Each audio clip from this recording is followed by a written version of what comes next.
because devaluation means that your currency has less value compared to the outside currency. We have been in that boat for a long time. And I know that gasoline, kerosene, and salt officially increased after the 127% devaluation. That 127% devaluation means, yes, that when you send the government is now selling the Guyana dollar, buying the Guyana dollar through the banking, the official rate at the bank at $10, 10 Guyana dollars to 1 instead of 440. But they also are trying to close down the outside market, that is the legal market in foreign currency. So they have what they call an open window at the banks, a parallel window. So they have an official window doing unofficial transactions at the unofficial rate. And they are buying Guyana dollar for $20. So it is a fact that those who receive American dollars from the USA will receive more Guyana dollars than they did before, without running the risk of going to street peddlers of this currency. But this 127% devaluation means, as I said on the radio this afternoon, an increase of anything between 75 and 100% in the cost of living. This is a crude estimate because we have got cost of living index, you know. 2 years ago we stopped that. They had an old one from 1956 running along. They did no new survey. And about 2 years ago, they just stopped printing it in the Gazette because we were using it very effectively. Anyway, we have our way of getting even the official estimates. So now, the cost of living is going up. There's no way it can be avoided. And this is one thing that has galvanized the Guyanese people. And they will have to face it after Mashramani. The moment Mashramani is passed, that is what they will have to face. Everybody must have their fit. But the things coming from here will go up before they leave the United States by 127%. And then you have to add to that the consumption tax, the import duty on the higher price.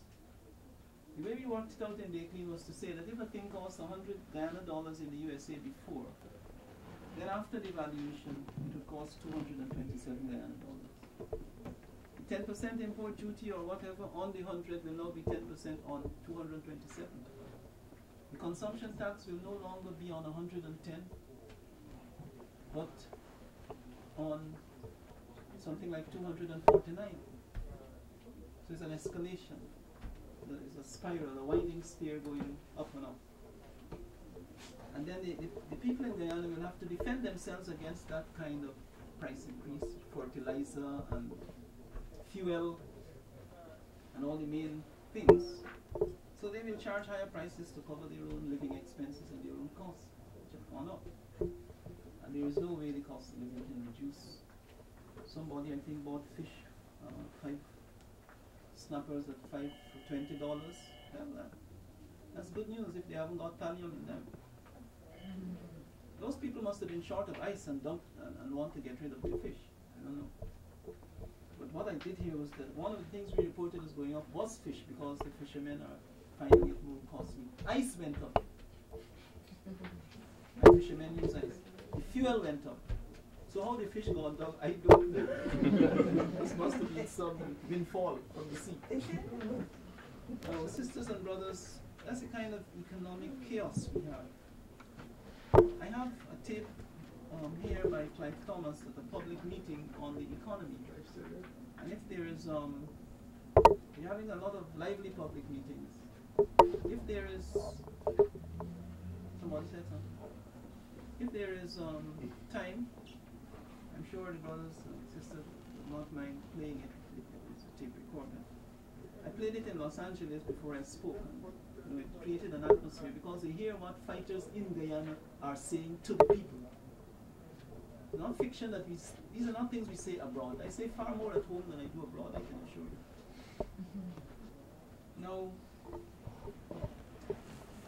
we had recommended various things. We recommended that Frank Thomas, as you know, is a monetary expert. He's advising many of the central banks in the Caribbean, but not Guyana. He's taking part in the monetary studies in the Caribbean, but at home he's not wanted.